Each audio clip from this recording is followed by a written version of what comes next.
you know. The beautiful faces will be there. And today is October 15th, and we are doing a host coaching video. So I have a shared screen. Let's see.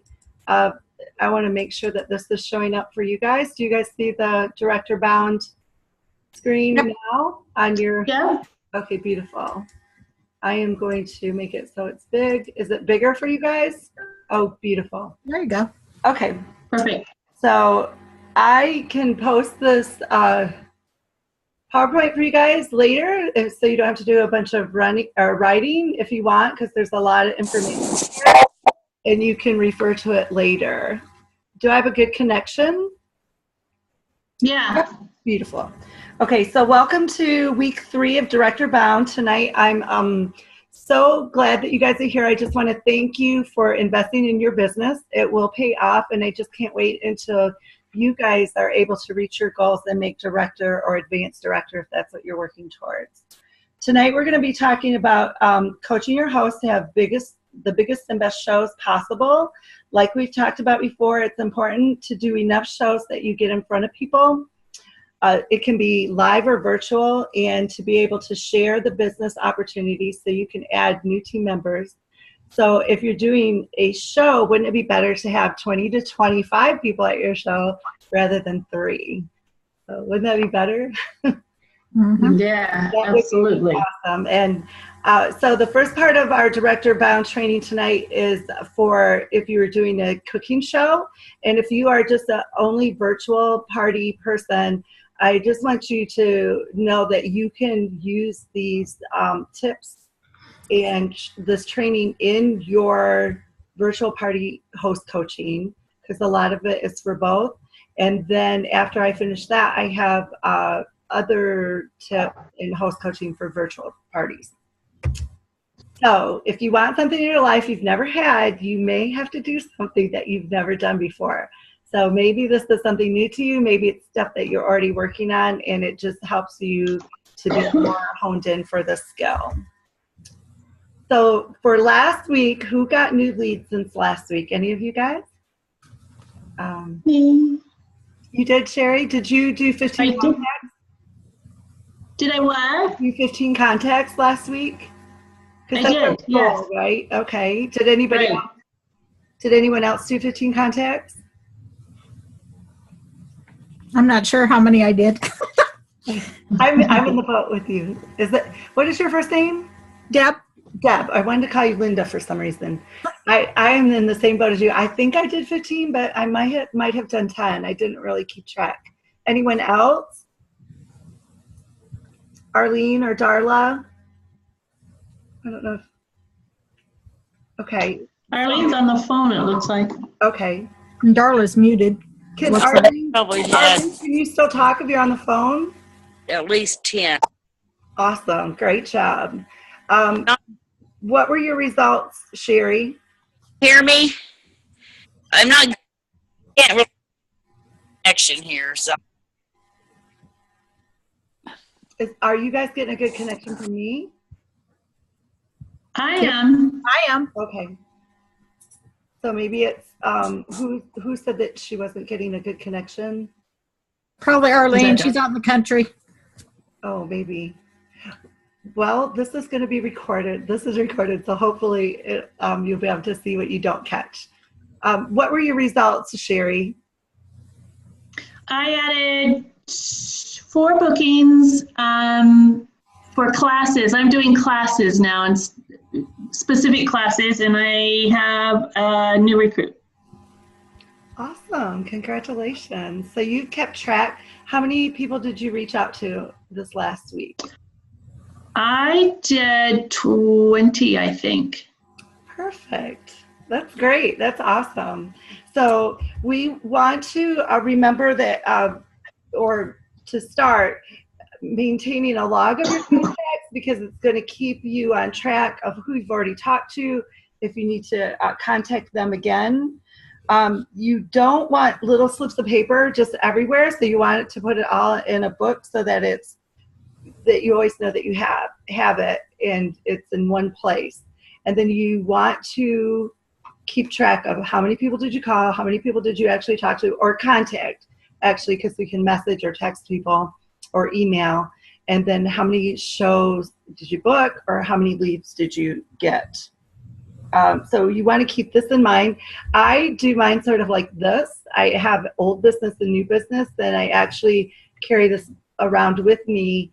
And as I think of people, I write their names down. And that way, when I'm ready to make contacts, I've already got the people I want right in front of me. And I'm not thinking, who should I be contacting? And it's just a lot quicker this way. So old business is anyone you've had a past host, a past team member, a past customer, just reaching out to them. New business would be anybody in your current parties. I know some people say that those are old customers because they're in your parties, so they're old.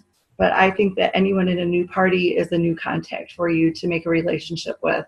And then anyone who you get referrals from, if you have a referral program, you might offer like a $5 coupon for referrals. $5 off your next order for the person who gives that referral to you. You're out and about. Oh, I misspelled out about. Sorry about that. Contact, prospecting context. I'm so sorry. I did proofread.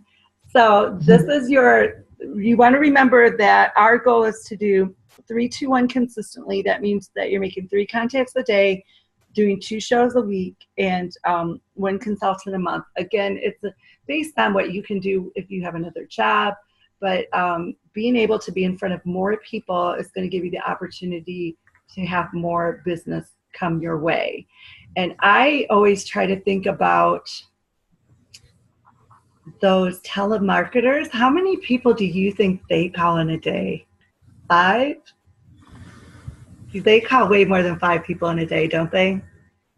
And they are working for someone else. And I know that they're getting hourly wage and they're getting paid to do that, but this is your business. You're working for yourself, and you have the opportunity to call as many people as you want in a day, and to be able to build your business bigger. Whereas a telemarketer is just building somebody else's business. We get to build our own business. So maybe that will be a little motivation for you next time you don't want, like me, that phone is very heavy to pick it up and make those contacts. So can anyone share something that you learned or put into practice of what you learned last week at our meeting, bookings at shows?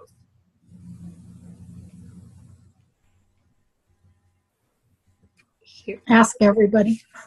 I know everybody's quiet. I wasn't here last week, so I know that you want to try to get 2 bookings at every show. And one thing that I learned for getting bookings at shows is to like say to yourself, I am going to get 2 bookings tonight before I go to a show. Something about that positive affirmation really sets you up for more success.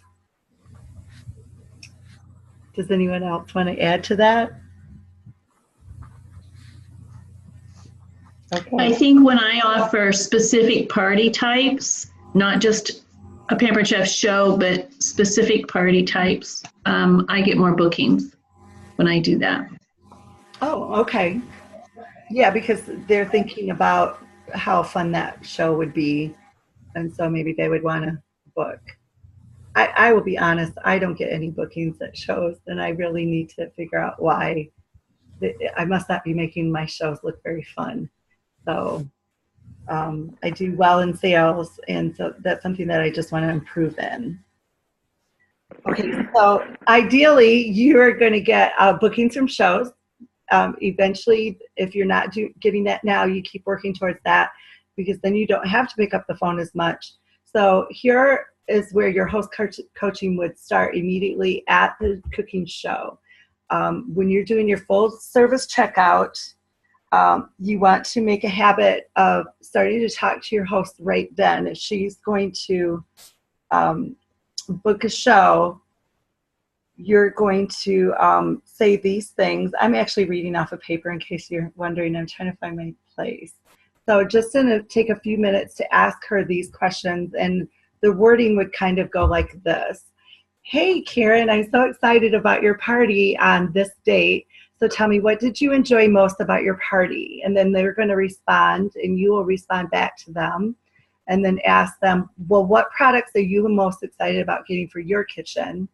And they'll respond, and then you'll respond back. So then you want to talk about how many guests you want. You want to set the expectation. So our goal is to have 15 guests at the party. So the most important thing that we can do is to call your guests right away tomorrow morning or when you get home from work. Remember that only 1/3 of the people you call will be able to come. So you want to reach out to about 40 people. How does that sound?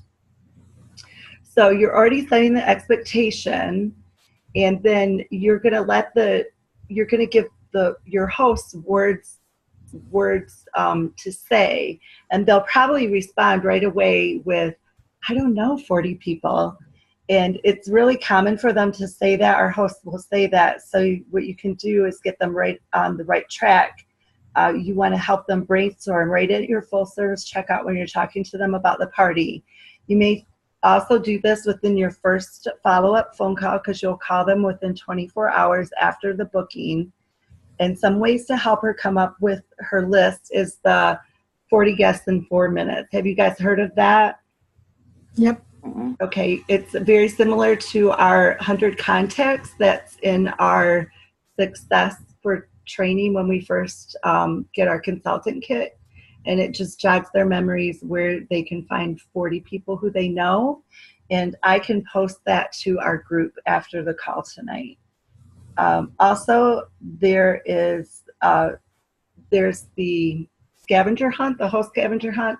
I'm not super familiar with this. I've never used it, but I got this PowerPoint that we're using from April Dumond, and she uses the scavenger hunt, and I have a little example for that. And then we also have a tic-tac-toe. So the tic-tac-toes for your host coaching, there's several out there in different Facebook groups. This one is really unique because it has the free space up above and not in the middle, so that the host can't use it for as many spots, to get as many lines. And this is from top seller Katie Huschletter, and this is one that she uses. She did the free space up at the top for an important reason, to make sure that the hosts have 2 bookings and 15 buying guests. And so for this one, she gives $10 for up to 3 lines. So she would be giving $30 away in free product. And sometimes we're like, well, that's a lot of money to give, but you add it onto the host's order after she places her order. And so like if she's at 20%, 30% would actually cost you 24, and then you get your commission off that 24 that you purchased for her. Does that make sense? And she would obviously have 3 lines. So having $800 on parties in sales, she can't use the same box for multiple, like she can't go across and then down with the same one. So you almost have to go and hit all of them to get $30. And again, you can make it $5 in free product, or you can make it, you get a prize, you get a gift for each one, and then you choose what that gift would be. Here's but if you're hitting all those boxes, you're going to make a lot more money too. Yes. Yes. Here's another way to tweak on Katie's tic-tac-toe, where the host actually, if she signs up, at the bottom you see the bonus square, where if the host signs up, that she automatically gets the blackout and gets $30, and then you have a new team member. So here's a host scavenger hunt I talked about, and I believe how it works is that if your host gets 15 people off this list, then they get something from you. And so this list is, one that you can make up yourself. Maybe you want to have a party near Walmart or in the next town over. So you would add that category in this list to give to your host. Does that make sense? Has anybody used anything like this, a host scavenger hunt? This is actually the first time I had ever seen it. I've used an old version of it before. Okay. One of them I really liked. I forget which one it was. Oh, someone who owes you a favor. Yes, I bet she will come to your party. So, um, so here are some more words that work. So the first thing you want to tell your guests is exactly what you just told me. So you had already asked your host, what did she like about the party? What are her favorite things that she wants to get on her wish list? And then you explain to your host, so you want to talk to your friends about why you're having a party, because you liked it so the last one that you went to, and that they just have to see these new products that you want to get. And also you could always have your host talk up about you at what a great job you did at your last party. That's always fun. So.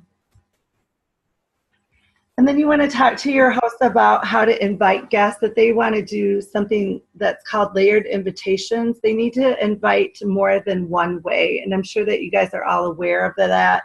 But you also want to let your host know why. You know, not everybody remembers just because they got a text.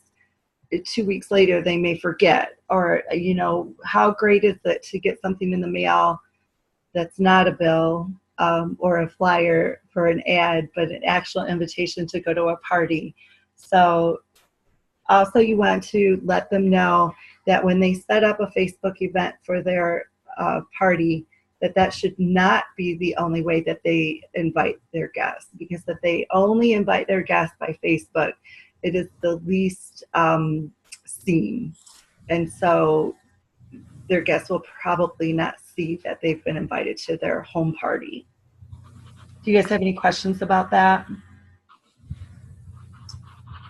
So you personally can send out the invitations, or you can have your host send out the invitations. And we have several great ways to send out invitations. You can do the postcards that are ordered from our supply. And then I would suggest that you actually do labels of the date and the time, so that your host does not have to write 40 times and dates and addresses, but you put the labels on for them, and then they can just add the address to the postcard. Or you could offer to send out the invitations yourself and take your business into your own hands, so that you make sure they get out, and give out a mini catalog. That way people will see the mini catalog. A lot of times people will come to the party already knowing what they want to order based on what they saw in the catalog. Or if they can't attend, then they'll have an order and know what they want to get. You can make up your own invitation. Like April uses 1/3 sheet of invitation on brightly colored email or paper, and it gives the details about the show as well as the link to the order if they can't attend. And then another way that you can do is Red Stamp or a Canva invitation. And you can actually go onto Red Stamp or Canva and create a cute little invitation, save the date, plug in the information, and then download that and send it to your host as a text form, so that she can text her friends with that. Okay, so here are some examples of Red Stamp. Are you guys familiar with Red Stamp? Yep. Do you know if you have to pay for Red Stamp? I know at one time it was free. I've never used it. I don't know. Oh, okay. I don't know. There are a lot of consultants who use Red Stamp, so I'm assuming that it is a free service for us. And I do know that Canva.com is also a free service, and you can make graphics and invitations that way. So it's really important to get that guest list, especially if you're going to send out invitations yourself. So when your new host books the show, be sure to tell her that you'll need that guest list really quickly, so you can, you know, lock in her show, so to say, or maybe even tell her that so you can register it on the website. If you've ever had a show cancel, the most common reason is because the host hasn't sent out the invitations. So you can, again, take control of your own business and send them yourself. This is probably the #1 thing that has changed a way to make your business more solid. When you call your host to see how the show is looking and she says, oh, I've been meaning to call you, it's usually a good sign that she's about to cancel because or reschedule because she hasn't sent out any invitations. So you can have your host, let me see if I am supposed to turn. You can have your host send the guest list to you in several ways. They can do a template. I think we have one on Pampered Chef on our show area where we do show planning, where they can actually fill in the template, and it is for labels of all the addresses. You can have the host add addresses as well as emails on the guest list of her party so that they're already on the host dashboard. And then you can email people from there and say it's coming from your host, or you can say it's coming from you. There's a great service called Margo. I personally have not used it, but April has. And they'll actually send out postcards and emails and texts that all the hosts have entered for the contact information for each guest. There is a $10 cost for that service each month, and then any postage if they're sending out postcards. But I believe texts and emails, they wouldn't be an extra charge. And then you'll make way more than this when your show totals go up from using it. Trust me, April says. But if you can get, the email list or the address list any way you can get it, and then use it the way you want. I have some hosts who want to send out postcards, and so I send them to her with all the labels on them, and then I have some who prefer me to send them out. And then you really want to let your host know why you want all this information from her.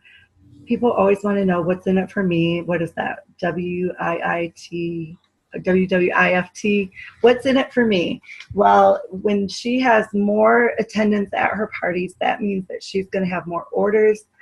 More people will bring guests. When she has more outside orders, it's really going to lead to a bigger show for her.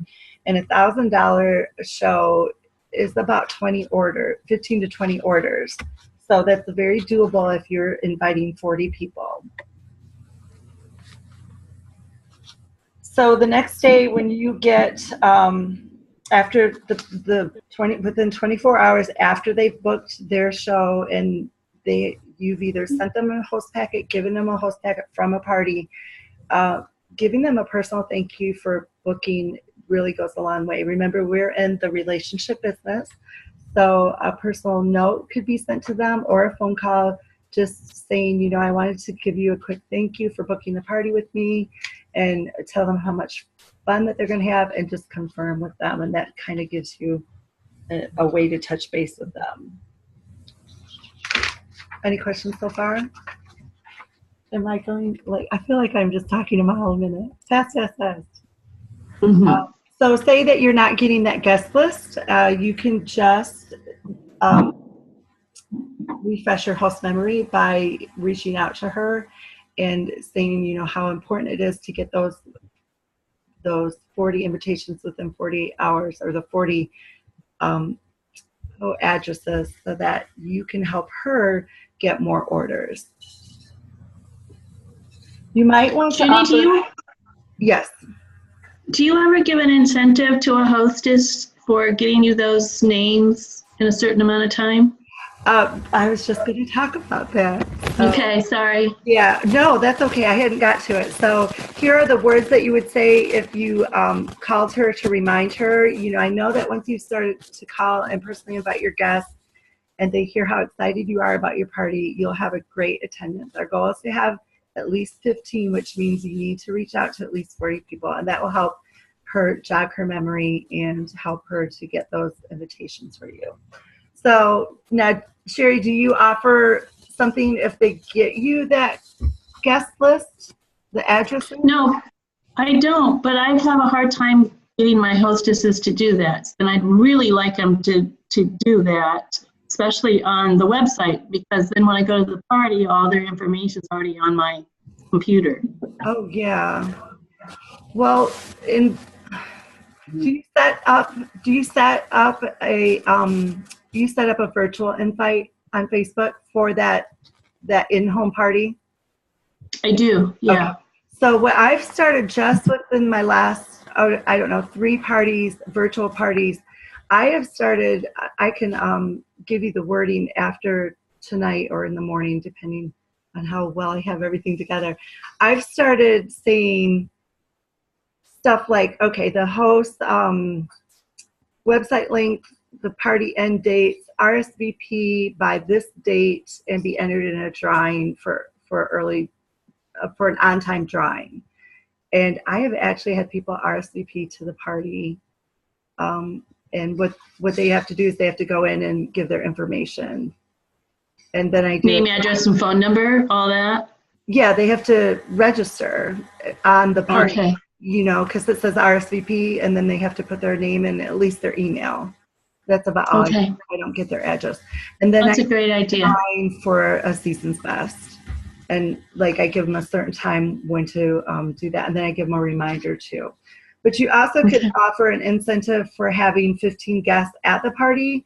A good incentive is to bring the dessert, and a dessert could be a chocolate cake with chocolate frosting and do a lava cake. You don't even have, you know, she could supply the ingredients for the whipped cream, so you could showcase the whipped cream, but that's going to be less than $3 for you. And right now, you can do a can of pumpkin and the pumpkin spice or the spice cake. Have you guys tried that recipe or seen that? The 2 ingredient cake. Mm-hmm. And I know at Aldi's, my meeting ends in 10 minutes, you guys. I know that maybe I'll have to make another meeting. Anyways, I'll stay free. Now I lost my train of thought, so. So a cake mix at Aldi's. Yeah, okay, so it's like $1 for the spice cake mix at Meijer's, and then less than $1 for the pumpkin spice can at Aldi's. So that's a great thing to do. And then again, you want to give the host words to say, and you want to let her know her expectations. The first people who respond to her when she started inviting people are those people who can't make it, and that gets very discouraging. But this is normal because people who know they can't make it, know they can't make it, so they're going to respond. Everybody else is thinking about, oh, can I come? So what you really want to do is give them words to respond to that. So instead of saying, oh, bummer, I'm sorry you can't make it, and then leave it at that, maybe say, oh, bummer, I was so looking forward to having you at my party. Would you like to look at a catalog, or would you like me to send you the party link or the website link?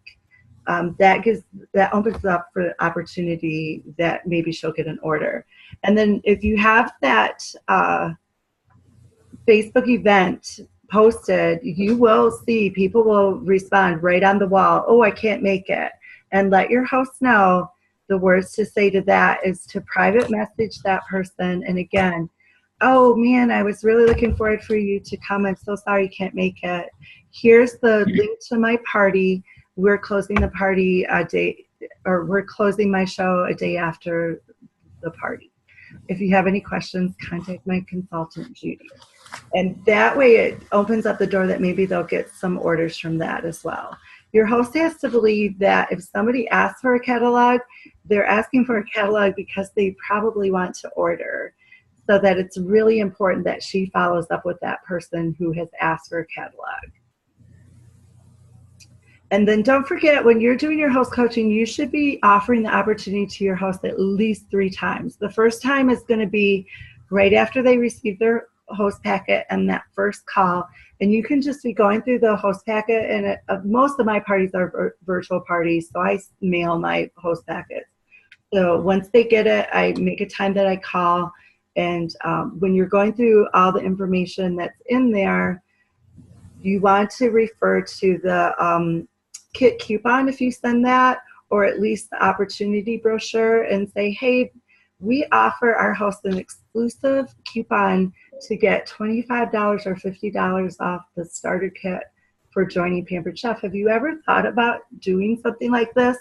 And then go based on their response. If they're like, no, I would never do that, just move on to the rest of your host packet. Oh, okay, and then go on to the next thing.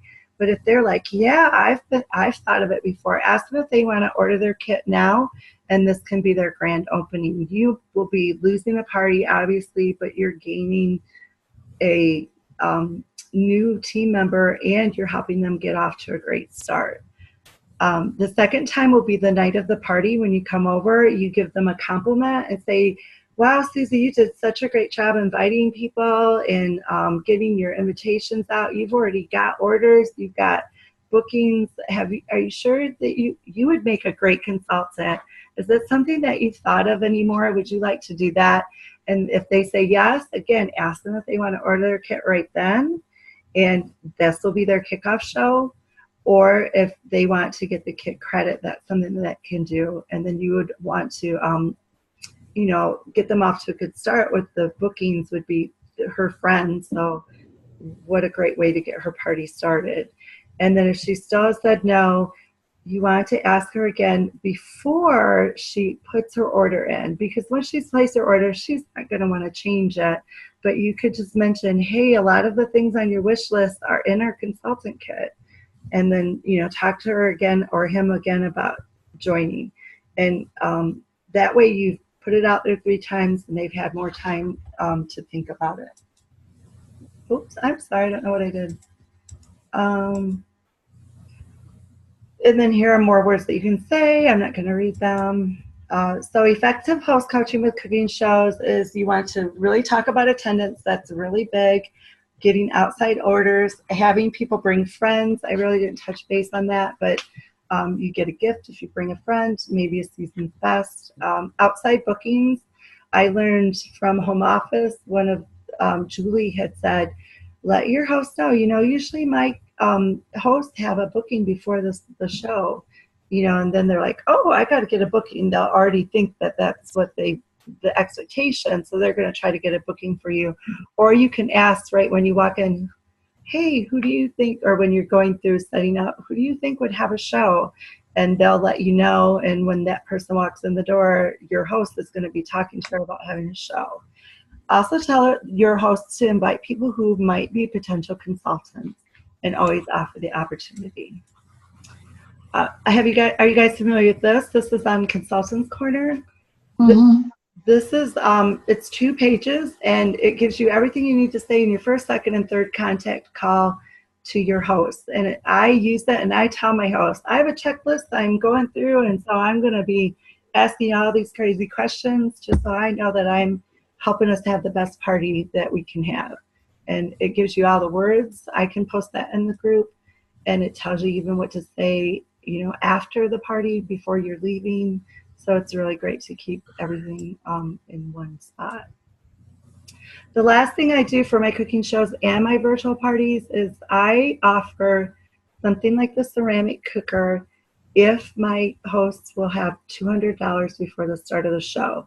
So $200 before 9:00 a.m. when the show starts on virtual parties, $200 in orders when I'm walking in the door and they're handing me the last of the orders. I tell my virtual host that they can take a picture of the order and send it to me that way, and I can put it in for them, or the person can actually go on and order themselves. And so what that does for me is it sets up my virtual parties for a great start. People are already ordering before the party starts, and usually other people start ordering.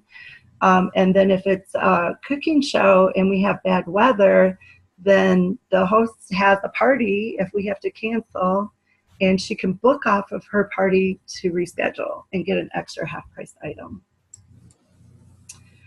So effective host coaching for virtual parties. If you do events, you want to really host coach to get 30 people to say yes, that they are going to attend that party. At least 15 to 20 will be active in the show that way. We're going to talk about outside orders, just like I just told you. Encourage your guests to get that, your host to get that. People who are not on Facebook is what you're really focusing on, that. And then people who are saying on the party, hey, I'm going to put my order in, and they never do. Those are people that your host can reach out to just to help them place an order. For groups, I really try to get my hosts to add 70 people. So if they only add 25, I'm like asking them, are there any other people you can add? We really want to try to get up to 70 people added because Facebook hides a lot and most people won't even see that you invited them to your party.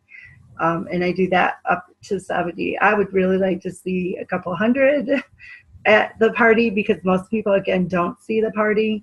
But if I can get 70, that will give us an opportunity to at least get a show that qualifies and higher.